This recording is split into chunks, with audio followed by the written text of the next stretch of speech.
stakeholders joining in on our social media platforms, which has this press conference live. We're going to quickly introduce the management. We have with us Rajesh Gopinathan, MD and CEO. Hi everyone. CEO designate K. Kritivasan, Hi. NGS, our COO, Hi. our CHRO, Milind Lakkar, Hi. and our CFO, Samir Siksaria. Hello. Without further ado, as always, I'll pass the floor to Rajesh Gopinathan for the opening address. Thank you, Kritikam. And welcome once again, everyone, to our earnings presentation. I'll start off with our performance for the quarter and then cover the full year numbers also.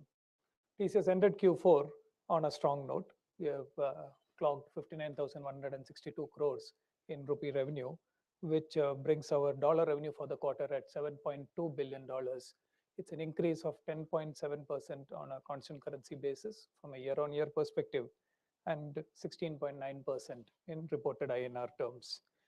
Our operating profit came in at about 14,500 crores at an operating margin of 24.5%, which is stable from last quarter.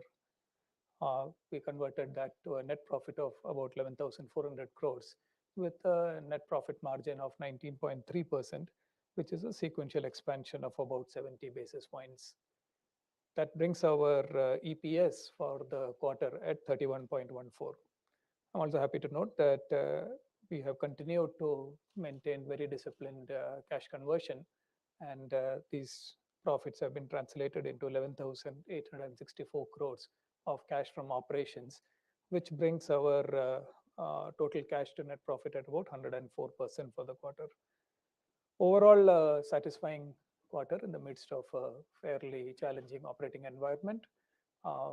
Most importantly, I'm glad to say that when you look at it from our customer franchise, we have been continuously able to expand our customer franchise with the number of customers with whom we do more than $100 million in revenue expanding by 2 to 60 compared to the year before. From a segmental perspective, our largest market, North America, has grown at 9.6% year on year on a constant currency basis to touch 3.7 billion. UK, which is continued outperformance, has continued to accelerate, in fact, through this year. And we are in Q4, we have done 17% year on year and bringing it to 1.13 billion. Continental Europe has come in with a growth of about 8.4%, slowing steadily from on a quarter-on-quarter basis through the course of this year due to obvious challenges and headwinds that Europe has been facing, but coming in at $1.09 billion for the quarter.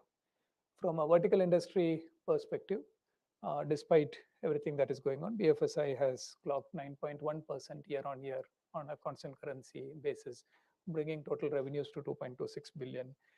Retail CPG continues a very strong run post-pandemic with the second year of solid growth. And for the quarter, they have clocked 13% year on year. And life sciences continues to deliver strong growth at 12.3%, bringing it to about $750 million of revenue. We have been very disciplined in our capacity addition. For the year, we have added 22,600 net headcount, bringing our total associate count to 6,15,000 associates. Our attrition continues to slow, and we continue to both attract as well as retain the best talent in the industry. Our LTM attrition has now come in at 20.1%, and it has been slowing significantly on a quarter-on-quarter basis, and we expect the trend to continue into the next few quarters also. Our investment in our innovation agenda continues unabated. I'm happy to say that for this quarter, we have been granted about 181 new patents, bringing our total to 2,878, which is an increase of 591 patents, which, as I like to say, is more than a patent a working day, and something that we are always very proud of in terms of the acceleration that we have achieved. Totally, we have applied now for slightly more than 7,000 patents. So that's the quarter. And let me take you through the full year highlights for FY23. FY23 revenue in rupee terms is at 2,25,000 crores. And from a dollar perspective, just short of 28 billion at 27.93 billion. That brings our constant currency growth for the year at 13.7%, translating to 17.6 in rupee terms and 8.6 in reported dollar terms. Operating profit has come in at 54,000 plus crores, and operating margin of 24.1%, which is a contraction of about 120 basis points compared to our last year's margins. Net profit has been strong at slightly more than 42,000 crores, with a net profit margin of 18.7%, bringing our EPS for the year to 115 rupees. As I said, cash from operations continues to be very strong. We converted more than 105% of net profit to cash, which translates to 44,000 crores of cash. Our cash in hand at the end of the period is just short of 50,000 crores. I spoke about the customer numbers earlier and the innovation agenda. And from a headcount perspective, if you look at the full year performance from a segmental perspective, this has been a second year of standout performance from our largest geography, North America. North America for the full year has registered 15.3% growth, bringing it just short of 15 billion at $14.9 billion in revenue. UK has again been an exceptional performer this year. For the full year, they've grown at 15%. And as I shared earlier, for the quarter, they've grown at 17% year on year. So there is a steady acceleration in UK, which is very encouraging. Continental Europe, despite all the challenges that that market has faced, has still clocked double-digit growth at 11%. From a BFSI perspective, which is our largest vertical, it's coming at about 12% growth. And retail CPG, driven by outperformance, especially in travel and hospitality, has a second year of very high growth, coming in at just short of 20% on a year-on-year basis. And life sciences continues to its strong run at 13.3%.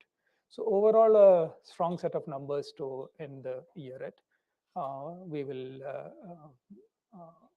as we look into the near term, we had shared with you that the demand scenario is varying by market.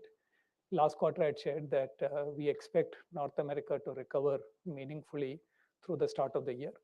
That recovery has obviously not materialized, and it has turned out to be more negative or more slower than what we had originally expected, and that shows through in the numbers. The other markets have behaved along the expected lines. I had shared with you our strong performance in UK, and that, as I said, has continued to accelerate. And the challenges in Europe are well understood, and that market has also played along those lines, though we see increasing positive sentiment in Europe, and we will share that in terms of what we're seeing on the pipeline also. So overall, from a market segment perspective, along expected lines, except the near-term weakness that we have seen in North America.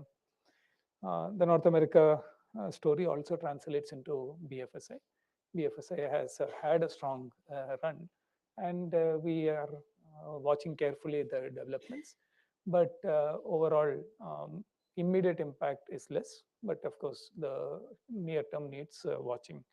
Retail CPG and life sciences, the story is very similar to what I have explained in the earlier one. So from an outlook perspective, an environment where the demand for technology-led transformation, the demand for both optimization as well as transformation agendas from our clients continues to be very strong. But it's something that requires very nuanced approach by us, by market and by vertical, which is where our focus has been. With that, I want to conclude this presentation. And as all of you are aware, this is my 25th and last presentation as TCS CEO. and it's been an absolute pleasure and an honor to have to do this. Thank you for all of you for being here. I'll now call upon Kriti to share his perspectives on the way forward, and then we will take the proceedings from there. Thank you, everyone.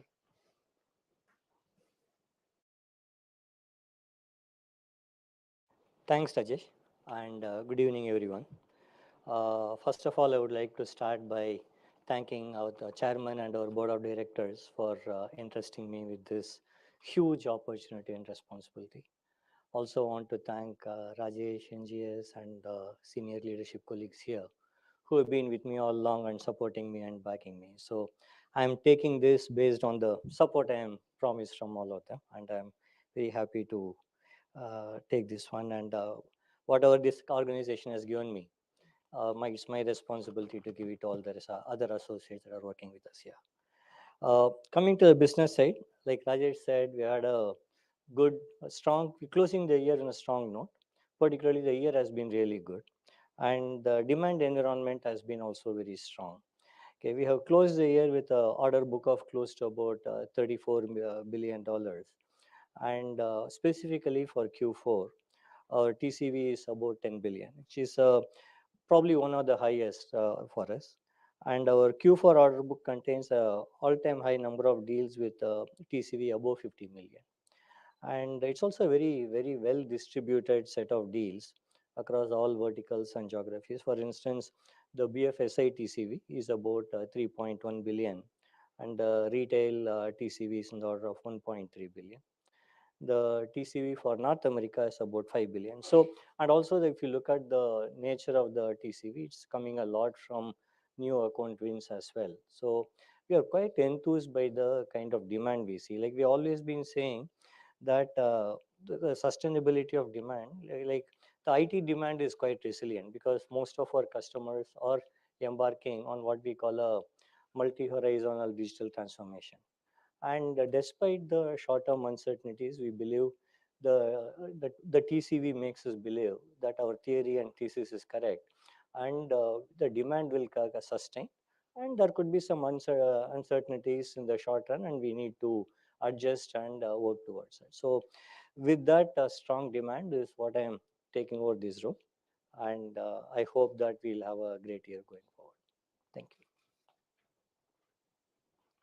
Thank you so much, Kriti. Thank you so much, Rajesh. As always, we start the question and answers. Please introduce yourself, of course, and if you can stick to two questions and ideally take your questions one by one, it gets very difficult to keep a track. So let's start with CNBC TV 18. Rima? Thank you very much for that.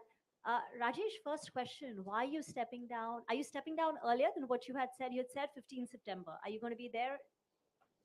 Yeah, absolutely. I'll be Okay. there till 15 September, but But you won't it's be part of the transition. We're going to be doing the handover on 1st of June. on 1st of June. Okay, got that. Could you tell us why growth has been a bit subdued this quarter? Kriti just ended his statement by saying that there are some near-term uncertainty right now. So just a 0.6% quarter-on-quarter constant currency growth. Has it been lower than your expectations? And Samir, if you could explain the margin miss, you all had guided for exit margins of 25%. So despite the rupee benefit, attrition coming down, what happened on the margin front? And Kriti, can you elaborate a bit more on BFSI? What exactly is happening? Last time you all indicated that PNC insurance mortgages is weak.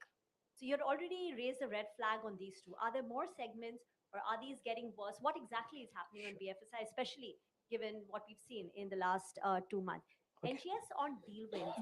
Fine. Each one is one question. She allowed two.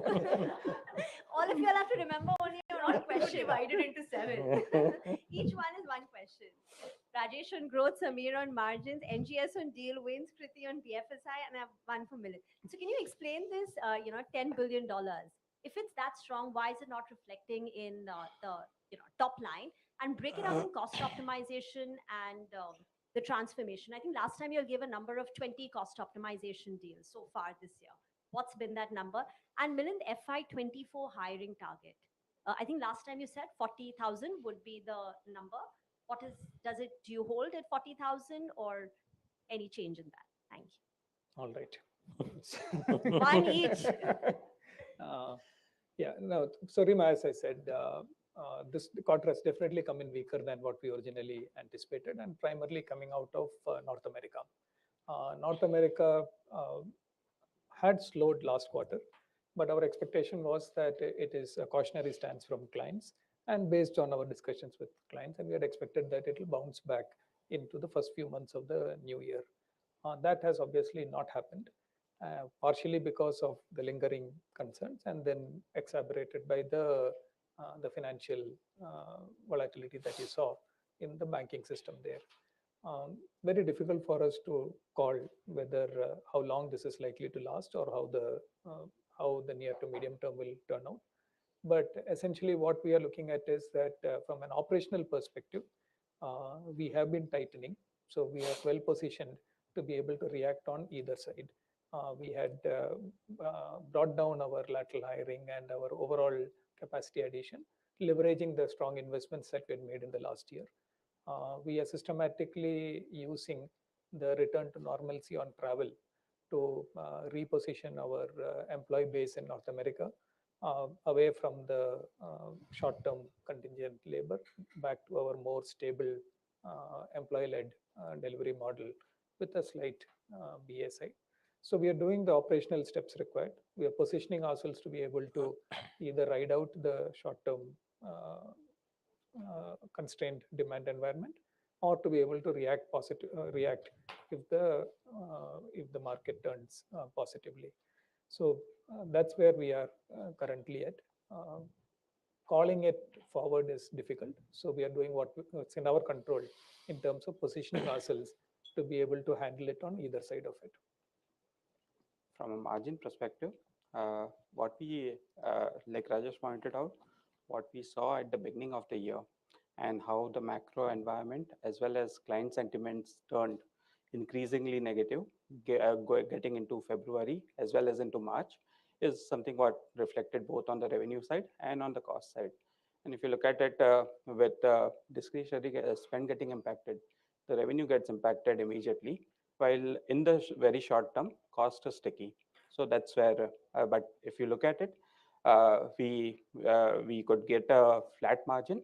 And if you see, like Rajesh mentioned, we could optimize a lot on the fees to external consultant side, the business associate side of it, and with some help from currencies and operating efficiencies that offset some of the increase in on-site cost. So it's flat, so it's hardly anything. If you look at it from a, there's a significant improvement, almost 1 percentage point on the BA side of it, that is offset or cancelled out on increase from mainly on on-site manpower expenses. Okay. So on the BFS side, last quarter itself, we had called out there are some, because of the interest rate and inflationary regime, like there have been issues in the insurance sector, capital market, and mortgages.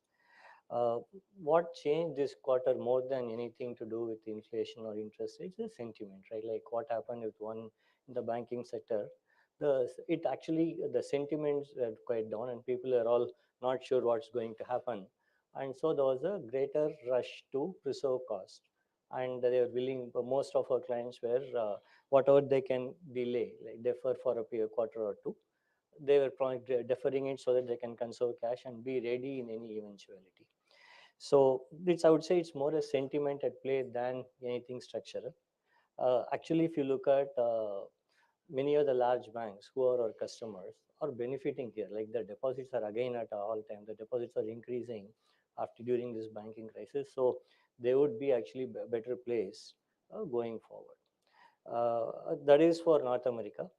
In fact, even in North America, Canada is doing very well, UK is doing very well, and Europe actually, but for one or two specific instances, is doing very well for us. Nordics is doing very well.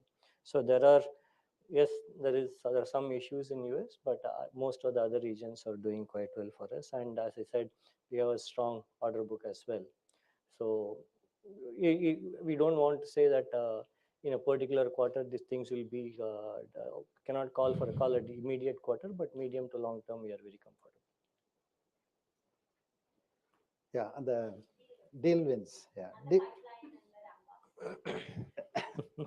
Overall, I think $10 billion by any measure is a fantastic performance by our sales folks. Extremely pleased with the breakup of those uh, 10 billion deals. North America contributing to about 5 billion of them, BFSI contributing to about 3.1 billion, retail 1.3 billion, and it's a mixture of uh, all verticals, all markets, extremely broad based. So we're quite pleased with the way that the deals have spawned and the way that they have got closed right through the year and right through this quarter, I should say. Right. I think in my interactions with all these clients over the last quarter, the conversation starts and stops with ChatGPT. Right? I think everybody talks about ChatGPT and what it's going to do, and I think for once, I think very clear that um, innovation is surpassing productivity. I think, and that kind of uh, theme um, is what is spanning out in all these deal wins that we have. Right, it's a huge amount of focus on cloud data. At the same time, machine learning is a very, very important area of focus for people. Almost everyone is asking, how are you integrating ChatGPT in your offerings, in your this thing, or do you have plans of that? So overall, I think everybody is feeling that yes, there are no big budget cuts or anything, um, but spend wisely. Right? I think that's the kind of sentiments that we hear. Uh, we are extremely happy with respect to the deal wins where we are. And in fact, there's one mega deal in that overall 10 billion, and minus that mega deal as well, it's a fantastic performance. Huge number of deals which are 50 million plus, right? Which augurs well for our future growth, right? I think that's what I would say. Rima, my answer is simple. Yes, 40,000 stands, campus offers. In fact, we just concluded our national qualifier test where 600,000 plus people appeared in the test. And so far, we have already issued 46,000 offers. So, yes, it stands 40,000. Shivani, will 46,000 offers so far. Anisha Jain, ET now, and Anisha, no memory exercise, please. Well, I thought you'll be kind, given it's the last one with Rajesh. We'll be allowed to take at least more than two questions. But good evening, gentlemen. Hi, Anisha, this side from ET now. Rajesh, wanted to understand from you, is it fair to say that FY24 growth will be more back-ended versus front-ended? And given the fact you're talking about increasingly negative sentiments in US, which started from February onwards, is it likely to get worse before it gets better in North America? Kriti, the question to you is what is if I had to ask you two focus areas as the CEO, what will that be? And also the corporate structure that was put into place last year, will that continue or will there be any rejig as far as that is concerned? Samir, is it realistic to say that 26 to 28% is not going to happen in FY24 at least, given the kind of slowdown that we are seeing? And any deal cancellations, etc., or delay in ramp ups that you are seeing on the ground? NJS, the question to you is $7 to $9 billion. Does it stay? The deal win pipeline per quarter that you had earlier suggested, the guidance for that. And also, you talked about no budget cuts. So, if you can elaborate a bit on that, whether it is across the vertical or is BFSI at least seeing some budget cuts, etc. And Milind, lastly, to you, the question on attrition. When are we likely to see those numbers back coming to around 16%? And on hiring addition, etc. Is it likely to be much higher than 40,000, 46,000 that you've already done, or will it be in that range? All right. I'm very tempted to say that in the hands of the new CEO, we all front loaded. But difficult to call it. So, like you said, the volatility is fairly recent. We'll need to see how it plays out. Like Kriti said, the sentiment is negative. Once that plays into the system, it takes some time for it to play out also. So immediate near term, definitely wait and watch mode. But medium term, from whatever discussions we have had with clients, we are not seeing large scale project cancellations. We are not seeing people rethinking their transformation agendas. Many of the longer term projects are still on track. It's more the discretionary projects which have been deferred or put on hold, or things that you would expect to start off post the winter holidays that has not yet come about. So these are the immediate impact of that sentiment going away. We have seen nothing that indicates that the structural story on technology is in any form impacted, but it requires careful watching. But overall, we continue to be quite optimistic, and we'll have to wait and see what the timing of it will be. The next couple of quarters are going to be softer, given the fact all that is playing out. See, the thing about US is that it moves very fast. Decision making is very, very fast. And also, compared to any of the markets, US is the most risk taking market. So they move fast on the downside, they move equally fast on the upside. So I wouldn't say that 2 quarters is out. They reacted to it. What they have done is to defer, the most deferrable projects, but it could come back equally fast also. So we'll have to wait and see. See, from a focus area, no surprise. Like immediately, I would like to meet our customers, understand their priorities, what they are focusing on, what they intend to do in the near term and medium term. I would also like to. I'm not gone ahead and met though we've been talking to our immediate leadership team, we would like to meet the larger set of associates and provide them the comfort of continuity. And the last one from my focus is all these years I've been quite comfortable on the BFSI side, being familiar. Like I need to get comfortable with the non-BFSI side of the business. That would be my focus. From a structure perspective, Anita, like you know that the structure was put in place after a lot of internal deliberations. So as I meet all customers and meet our associates, if there's any tweak that's required, we will do it appropriately. But it's essentially based on the discussions. As I said, the structure was put in place with after all the internal discussions. So there's no rush to do anything there. Coming to 26 to 28, it is a guiding beacon, and it's not a top-down target. We as a team across with business units, the management team and all, we firmly believe that our long-term cost structures can help us deliver 26 to 28, and we can operate in that band. Having said that, given the current uncertainties, it's too difficult to predict when we will get it, but that remains a guiding beacon and something which we aspire for getting as soon as possible. On the project cancellation side, it's more on we are seeing projects being deferred, not but at the same time, given the order book, you also see projects where customers want us to help them on getting cost takeouts, larger transformation projects. So it's a mixed bag, but on the current projects on hand, there could be a bit of deferment happening. The ramp up could be a bit slower. And is it fair to say that at least 24 to 25% bandwidth will be maintained in the near term, immediate term? I'm not asking you to. Alisha, let's Well, take we'll not get into the guidance range or a specific one. As I said, there are uncertainties. You also need to keep in mind that we give typically our increments at the beginning of the year, and it's a full cycle increment. You need to factor that in as well. The overall, as I said, minus the mega deal as well, that we are in the upper side of the 7 to 9 billion thing. I think we are comfortable with that range. I think the overall qualified pipeline looks extremely good, extremely broad-based, and in different stages in which we are operating, and that looks very promising. Right? I don't think so.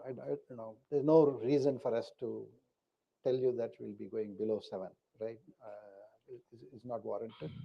Overall, the qualified pipeline that we have, the stage at which they are in, I think we are quite comfortable and confident of that 7 to 9 billion range. Yeah, I mean, as I said, look, once we go and meet the clients in the next 1 or 2 months, I think a lot more clarity will emerge. But as we met the few customers in the last few weeks, most of them felt that, look, there is no imminent budget cuts or anything like that kind of discussion, but spending wisely is the mantra. Yeah, on the question of attrition, we came down from 21.3 to 20.1. It seems low because of the way LTM is calculated. But if you look at quarterly annualized attrition, our attrition has come down by 4.2% from last quarter to this quarter. So that's a huge thing.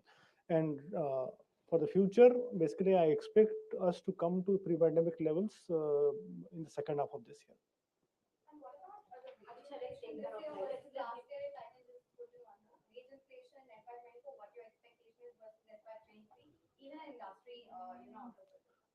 We will, like what the business is saying, we also basically look into the markets, how it is going, and we'll play it by the year. But we obviously will do the right thing for our people. We'll take all additional questions offline. Harshada Sawant, CNBC Awaaz. Good evening and good to see all of you. I wanted to understand, Kriti, from you. You've seen the 2008 crisis. I want to understand when you speak to clients, how different is it now? How is the sentiment different than it was then? And is it more concerning or is it far better than what it was uh, uh, in 2008? Also, could you give me a little bit of texture on the deal wins in BFSI? 3.1 billion is good, but what kind of deals are these? Are these long-term deals, short-term, and what's the visibility primarily on BFSI going forward? Sure. From a 2008 perspective, there is no comparison. Like it was almost like a feeling at that time sky was falling down, right? Like today, if you really look at it, what has happened? There is one or two banks that have fallen, and their overall assets is about just about a percentage of the overall U.S. banking assets. So it's not. This essentially spoils the sentiments, but we don't see a banking crisis, and also the government has stepped in and to assure everyone that this could be contained in a big way. So it's a sentiment issue. I don't think we are comparing this with the 2008 crisis at all, and that's been the whatever customers are doing. It is yes, the something has happened. Should we protect ourselves? Should we save some money for the future? So that's a approach. From a overall our order book perspective, it's I would say evenly split. Like, but as you would expect, there would be more cost and optimization engagements at this time than that would be in a normal scenario, because when there is uncertainty, customers do tend to save cost and drive projects that would save them cost more, optimize more than transformation projects. NGS, you mentioned that in conversations with clients, people are asking you, how are you going to integrate ChatGPT to your offerings? Have you started doing that? What kind of integrations are we likely to see? Um, the answer is yes. Not necessarily ChatGPT, but then I think let's use the word generative AI.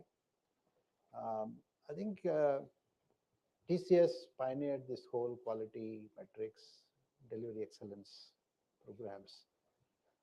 Over the last 3 decades or 4 decades, we have collected enormous amount of data on our delivery performance and delivery metrics, how we perform in technologies, new technologies, evolving technologies, emerging technologies, everyone. So you can cut and slice and dice it the way that you want it. We have that kind of data, right?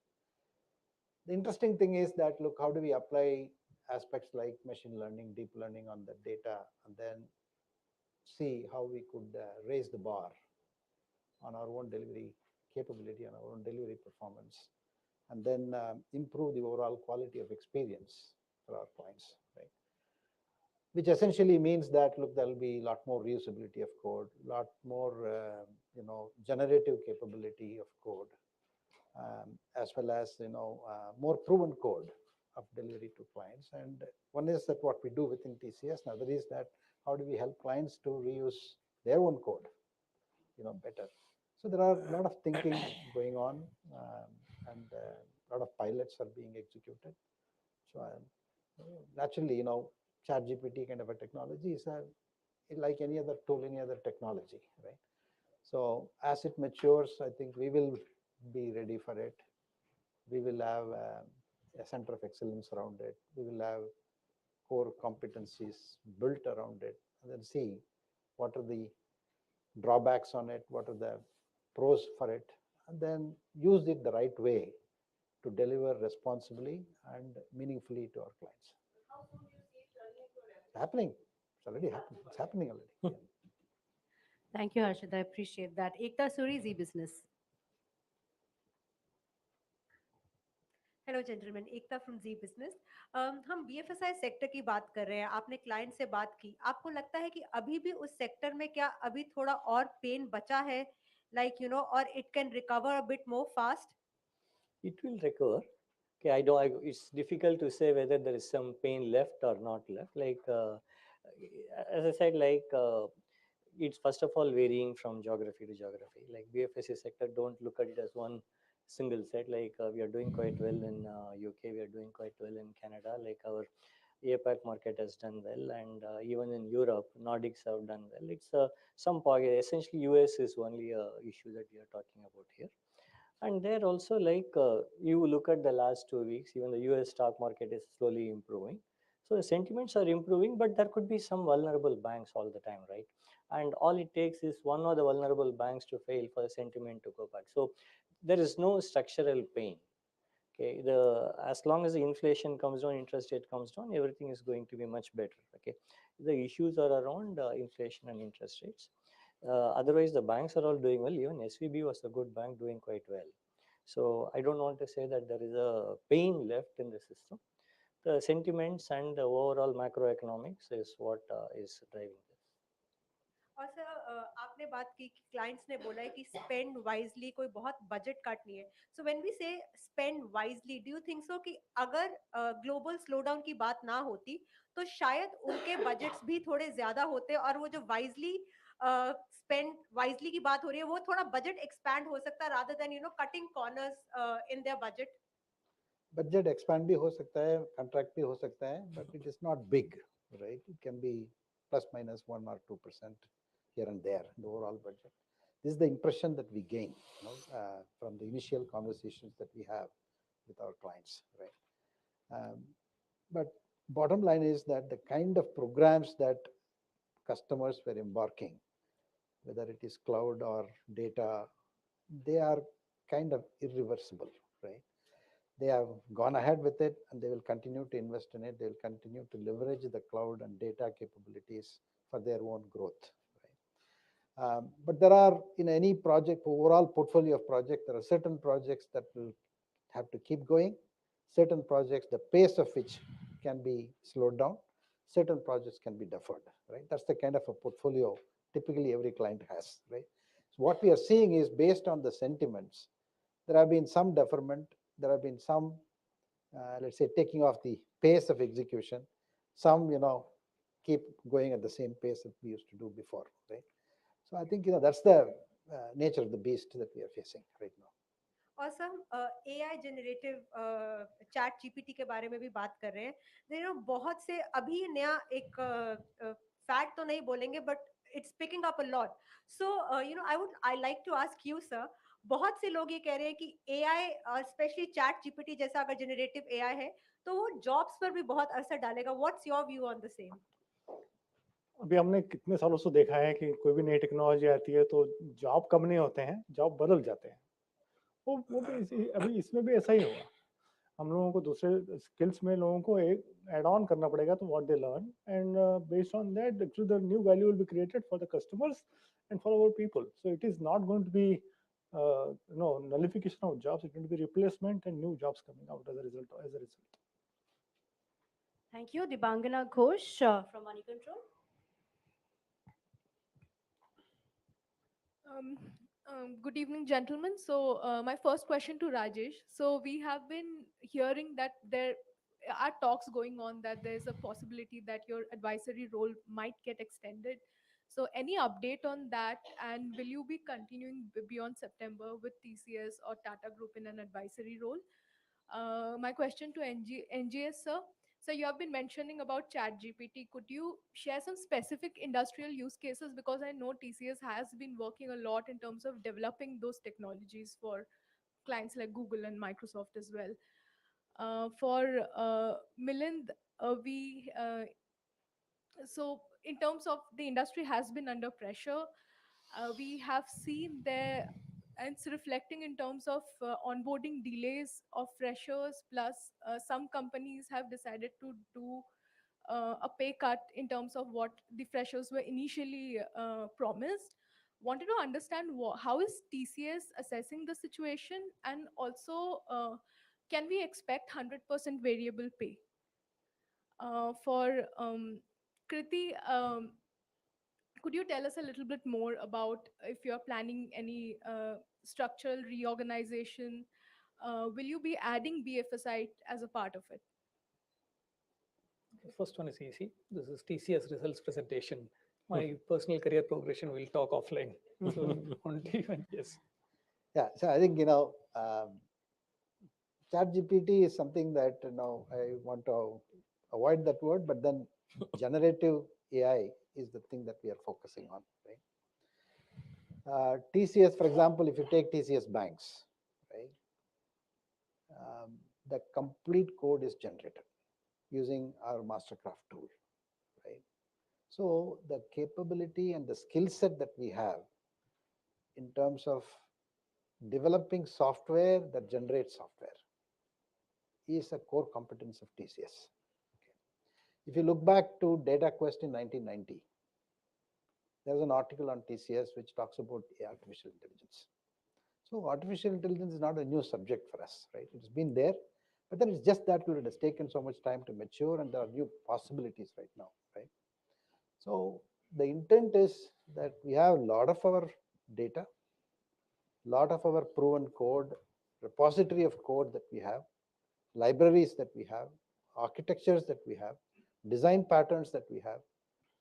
All of that, how do we leverage to provide that generative capability to developers, which will result in proven code that can be developed. That's the focus that we have. And I think, that's the kind of work that is going on already in TCS right now, right?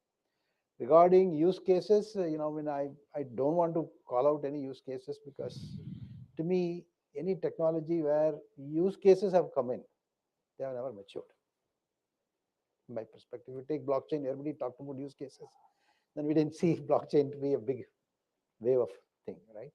I'm not saying that blockchain is not successful, right? Blockchain is there. So I think we are focusing on how do we leverage the generative AI as a technology to deliver enterprise capable systems. I think that's the focus, and I think we are reasonably advanced about it. Sir, any update on the BSNL deal?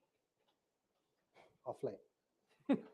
Can you repeat your question? Yeah, so I was asking, how are you assessing the whole onboarding, fresher hiring situation, given that a lot of companies have started to delay onboarding, plus there are pay cuts happening in terms of what freshers have been promised initially. So wanted to understand how is TCS assessing that situation, and also what do we expect, and will we see 100% variable payout this time? So answer is simple. We always have honored all our offers and will continue to do it this year also.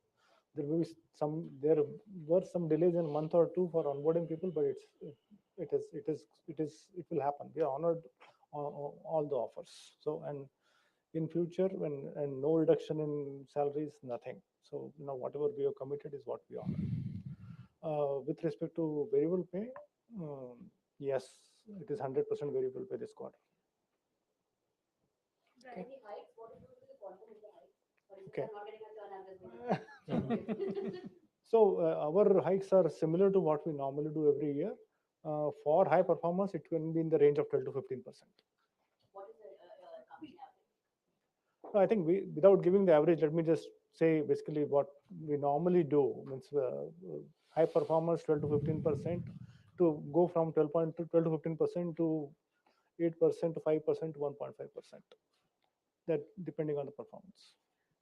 Tushardeep from BQ Prime. I had a question for Sure. Kriti. Yeah.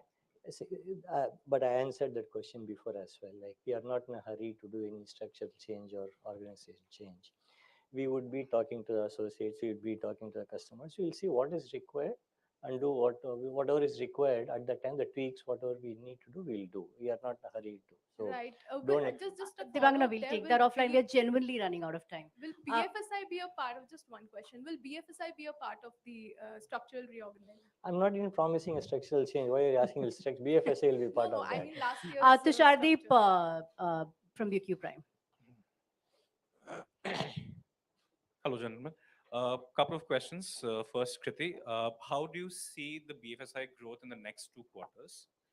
Given that we are now at 9.1%, do you see BFSI growth going back to double-digit growth in the near term? And what are your ideas for the full year as well? I mean, FY24. Rajesh, you are going away quite early, 3.5 months as per the scheduled date. So, how has the transition been so far with both of you? Those lines. A small question to Milind. Uh, NJ sir mentioned that we have started incorporating generative AI into your products. So, how have the staff also been started training on these technologies? That's it. Thank you so much. Tushar, like on the BFSI growth side, I'm not going to call on what's going to be happening in the next 2 quarters. Like, as we don't give guidance, and also we said there is a lot of uncertainty here. We you need to look at what is our demand. Okay, our demand has been very strong. So if something doesn't happen in Q1, it doesn't happen in Q2, it will happen in Q3 or Q4, because demand is there, customers are willing to sign up new projects. And more importantly, our thesis, as we said, is we are in a phase where the technology is at the right center of the business transformation, and it makes a huge competitive advantage, gives a competitive advantage to all the clients. So that spend doesn't go away anywhere. Does it happen today or does it happen a couple of quarters later? It's going to happen, and we are also in it for a long run. We would continue to train our people, we'll continue to work with our customers to ensure that those projects are delivered to them. So it's very difficult to say will it be Q1, how Q1 will be or Q2 would be. But we believe long term is quite strong, particularly based on the order book we have. Sure, I'm not going away early. So September 15th stays. But from a transition perspective, this is classical TCS transition with our clients also. So first half, I am primary, he is shadow. Second half, he is primary, I am shadow. Having said that, as I said, I don't expect the transition to be rocket science, but it needs to be done diligently. So we will be available, but it's going very smoothly. We were focused on this results. We are now going to be traveling for the next 6 to 8 weeks, meeting with customers, meeting with our field teams, and that's been planned, and then we're going to be executing on that. So exact center would have been June 15th. June 1st is as good a date as any, but it's as per plan. I think building capability standpoint, AI has been a large practice for us for many years. Generative AI is about applying some of that expertise in the model in which we operate. That is something which is being conceptualized. That is also, it's about more about the operating model itself and how it changes, and what does the AI co-worker do in the future. All those things are being conceptualized right now, and appropriate training for the appropriate people has already begun. Ashish from BTI. So most of the questions answered. Just a small thing: is the mega deal win Indian? Is the mega deal win? Is it an Indian deal win, and how big is it in the $10 billion? Oh, no, that's the one that we announced earlier. It's in UK in the insurance space with Phoenix. That's the only one. That's about 750 odd million out of this 10 billion. Shivani, Business Standard. Hi, gentlemen. Good evening. So the mega deal question has been asked by Sameer. What has been the impact of SVB, Credit Suisse on the margins? If you can elaborate more on that, if there has been in this quarter. Uh, Kriti, one question on the banking sector. Um, while some of these banks have folded up, you've had long-term relationship with them. What will be the impact on the existing contracts that you have with them? Any significant, or there will be some more time for you to know what that impact will be? Um, Rajesh, final quarter, you kind of sounded a little, I don't know, slightly different when you were giving presentations. So thoughts on that? You're smiling really, but still. Thanks. So we don't call out client-specific details, so I'll not be able to add more color on what you have asked. But if you look at our quarterly margin, it's sequentially flat. So on the contrary, yes, because you mentioned specific clients. As you know that SEB has been taken over by a different new bank. And so most of the contracts that are all all the critical contracts have been innovated to the new one, and we are working under for the new bank. And it's true for SVB and for the other case also. So we are all the critical work is continuing. There are some change and transformation programs that have been deferred or paused.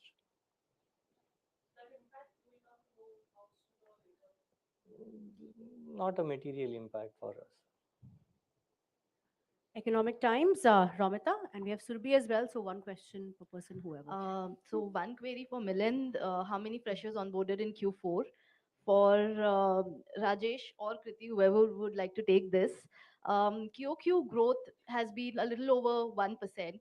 So, I mean, that is just a little more than uncertainty. We would like to understand how is, TCS preparing to bag large deals to kind of also if customers are being more cautious in terms of the outlook on pricing, because over the past few quarters the discussion that we had was that pricing was improving in a few pockets, but now that they are more cautious, how has that impacted pricing in general?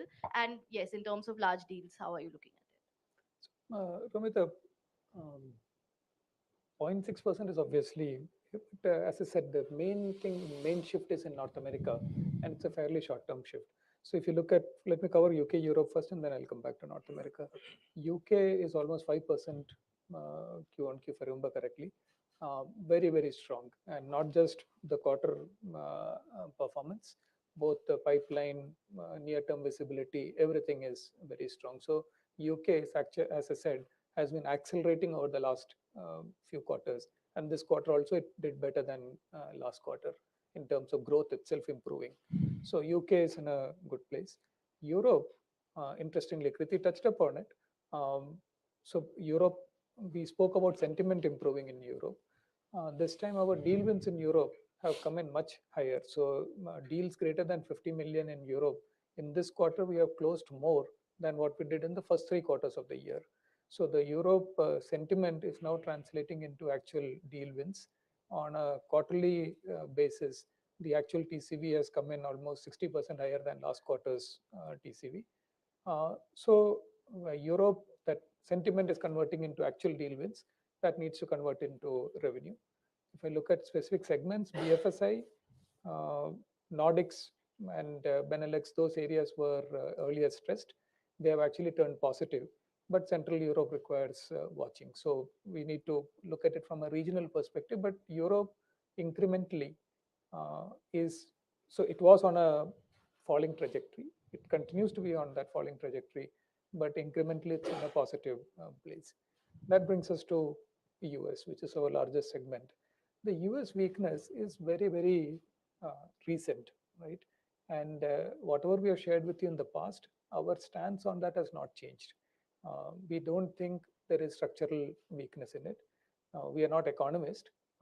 So many people have called me and said, I told you so, there is no soft landing and you can't raise interest without a recession.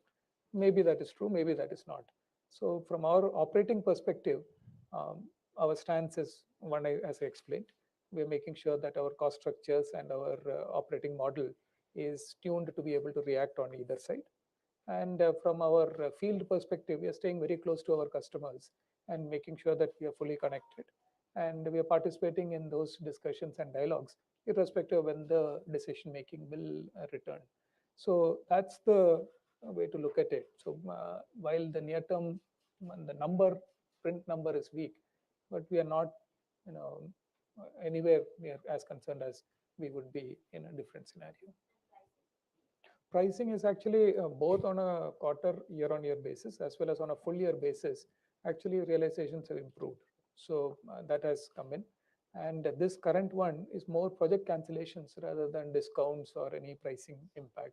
So we have not seen that translating into those kind of areas. And that will depend on how weak the environment is.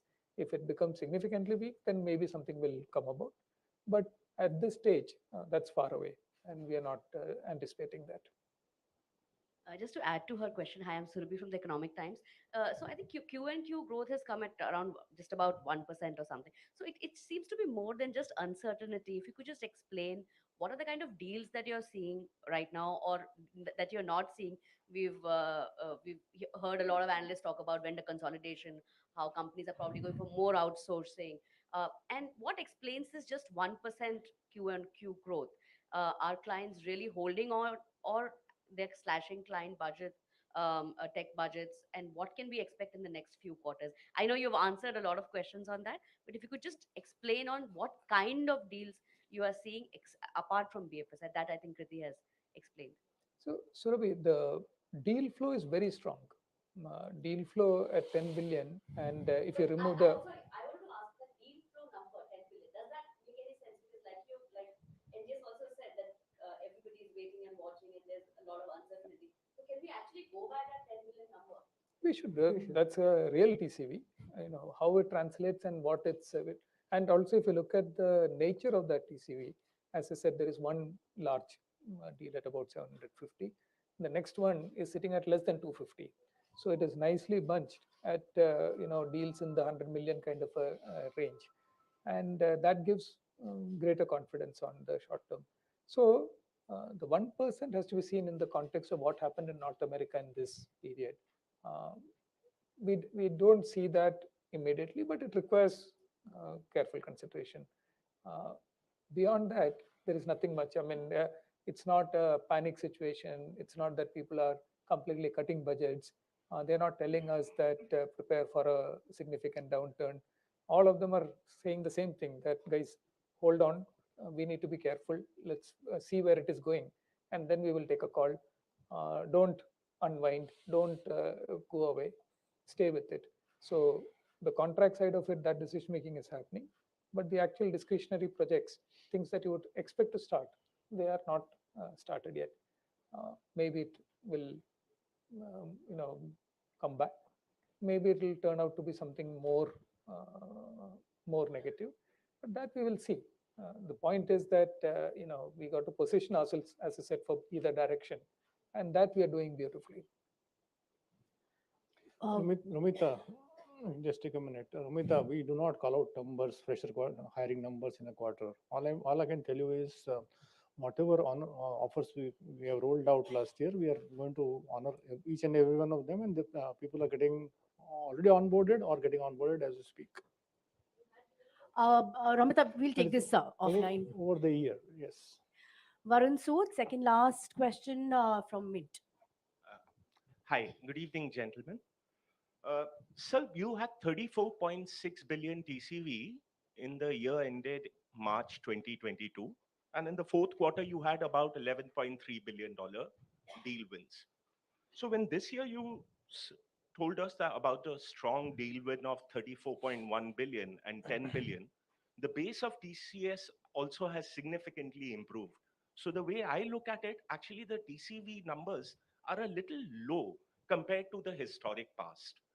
Now, your client addition, 100 plus, that has also significantly slowed. You added about 10 in the last year. This year, it's just 2. Uh, Even if I look at your 7 industry verticals, 4 of them are growing slower than the company average. One of them is bang at the company growth of 13.7, and only 2 are growing more than 13.7%.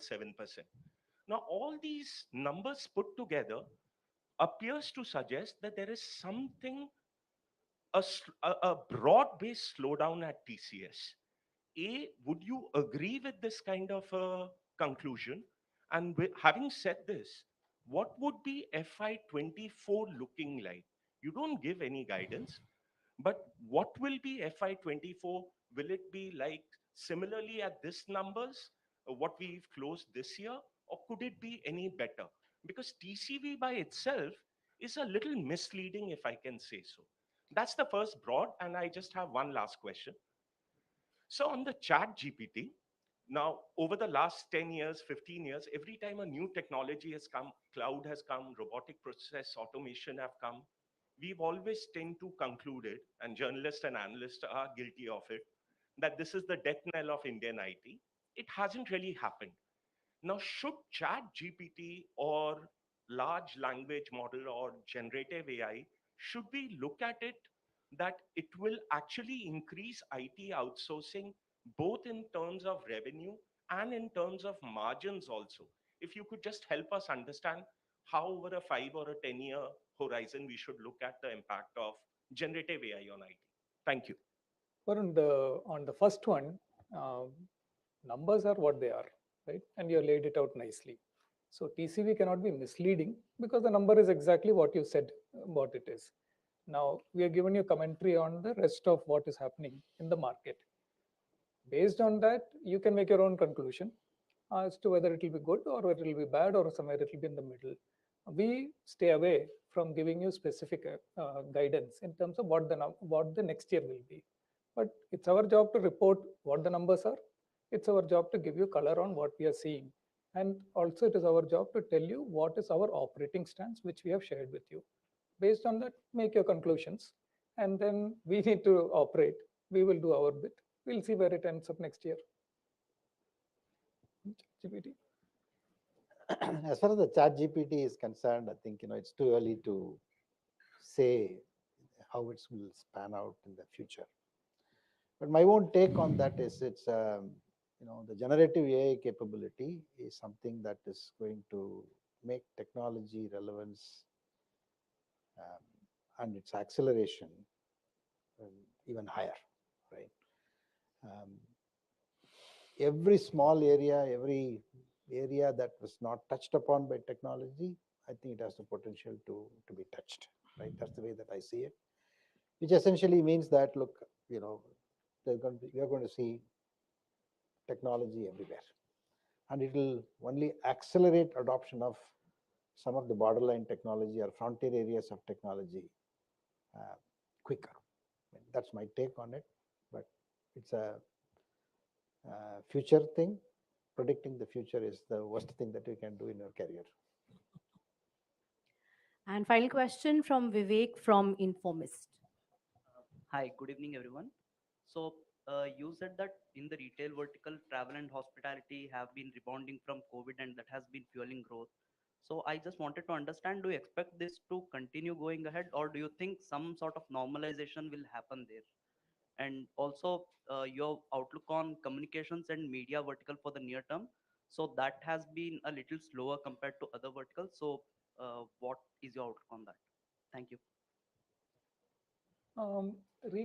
TTH, travel and hospitality, definitely will normalize because we don't know. I mean, right now all the flights are you don't get a ticket anywhere, but it will be reasonable to assume that it will normalize. So there's not much to call on that one. CMI is a more complicated one. It is region and account specific. What we found within the CMI vertical is that the comms, the communication service provider side, is quite strong and doing quite well. The information and media has been the one where the weakness has been. Difficult to call as to where that will be, but the communication service providers, there the investment agenda is still very strong, and there's a lot of growth happening on that. Media and info services is where the weakness is. Thank you, gentlemen. Thank you to everyone joining in person and virtually. We have a few questions that have been sent from the journalists that couldn't be here. A lot of them have been answered, but the ones that haven't, we'll definitely try to answer this offline. We're really out of time now. Thank you, everybody. Have a good evening.